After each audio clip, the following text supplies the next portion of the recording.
For landscape photography, you don't always want to shoot with a wide-angle lens. Certain situations require you to zoom in. This was the case for the pictures in today's video.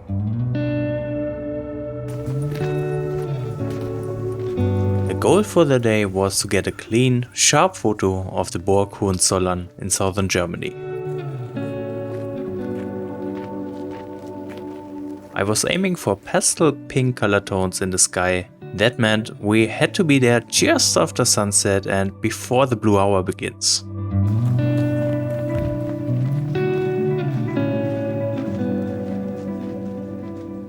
Burg Hohenzollern is one of many famous German castles, and as with most of them, there is one particular vantage point from which you can get the classic shot. Of course, that means this spot will be crowded, especially during sunset. But as I was shooting with longer focal length this day, I didn't have to worry much about the people next to me as I zoomed in on the castle.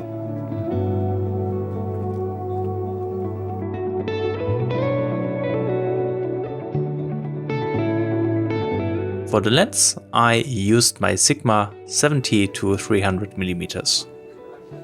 Once I had everything set up, I just played around with different focal lengths. Depending on the lens you use, zooming in all the way might give you less image quality, as some lenses just deliver worse quality at the higher end of their focal length. That's also why I almost never shoot at 300mm. The best images were shot at roughly 170 and 70mm.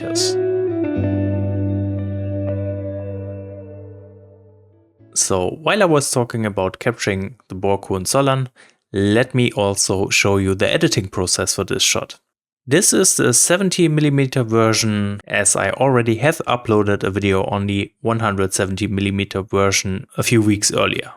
The goal for this shot is to make it very vibrant, get some more color tones in here, and also restore those pink color tones in the sky. Let me say I have cropped this image, as you can see, to make it look like a panoramic image. Also, the very top part of the sky isn't that useful to this shot, so we don't need that here. Then first I do want to change the profile to Adobe Landscape for more saturation, and let's go through the basic tab real quick. For the white balance, I do want to make this image a little warmer, so let's increase the temperature.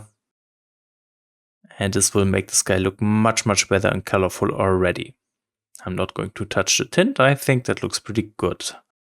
Also, looking at the histogram, it's decently exposed, we don't have any under or overexposure, but we can see this image lacks some contrast. So to counter this, I'm going to drop the shadows a little bit. And I'm also going to increase the whites a little bit. Alright, perfect. I do think I want to slightly raise the blacks, just to give this shot a softer look. And then add some texture for a bit more sharpness. And dehaze for some more contrast. Perfect. Still, this image is not saturated enough for my taste, so I'm going to bring up the vibrance.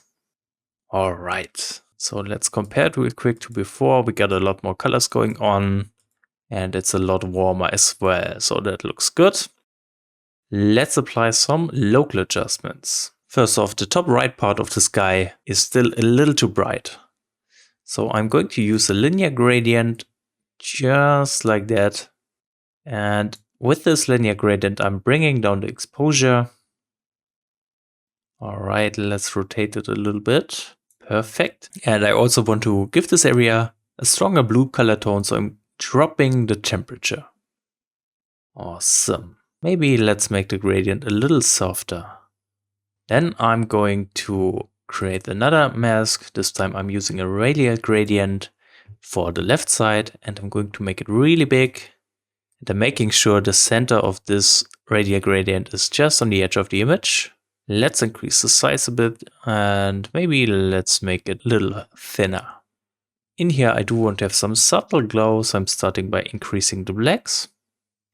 I do want to change the colors, so let's adjust the temperature, making the spot warmer. Let's also add some tint in here. Awesome, that looks lovely. Finally, we could even bring up the saturation, just to restore those pink color tones, which I wanted to get for this shot. Perfect. I do need to adjust the castle itself. I think Photoshop should be smart enough to detect it as a subject, so I'm going to create a select subject mask. And that worked really good, as you can see. In here I do want to bring down the highlights. I also want to bring down the temperature because at the moment this castle is a little too yellow. Also I want to bring down the saturation overall. Okay, and let's make it sharper by bringing up the texture. And let's add some clarity as well.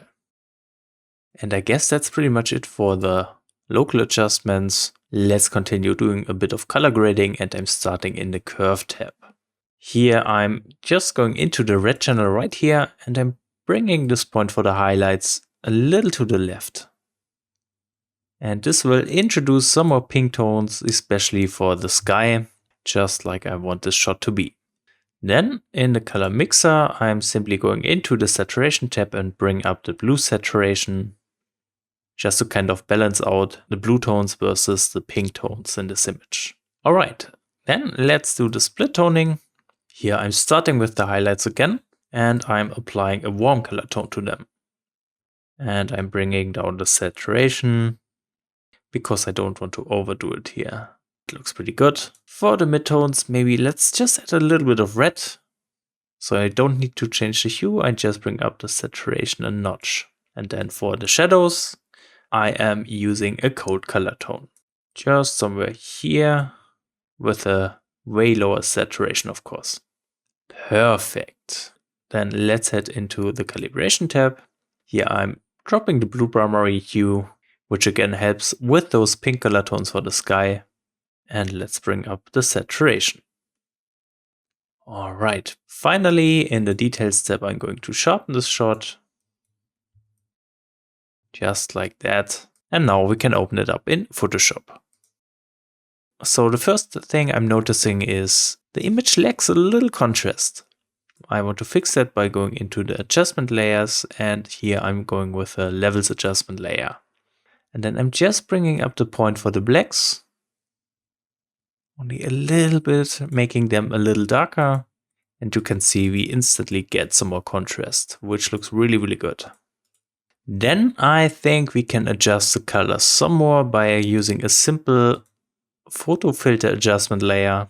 So I'm in the adjustment layer menu again, and you can see how this instantly warms up the image. Maybe I'm bringing down the opacity though, but this looks really good. Now I just noticed there's a little sensor spot up there, so I'm just using the spot healing brush to remove that. But other than that, it looks pretty clean. So at this point, let me merge those layers. To do the final editing, I'm going to try and look for some Nik collection effects. First off, I'm trying the polarization effect. It does look kind of weird in the upper right corner with those darker blue tones, but I like what it does on the left side. So I'm going to turn it up quite a bit. And I'm going to add a negative control point just for the right side. Let's add another one up here. And that's a very subtle change, but it looks much better in my opinion. All right, let's see if we can add some more. In this case, I want to try the brilliance warmth effect and just play around with the warmth in here. Maybe some more saturation, but I think that's enough. So let's apply it like that. And here we have the finished image. So I hope this whole video was interesting and helpful. If you have any questions, let me know in the comments, and thank you so much for watching this video.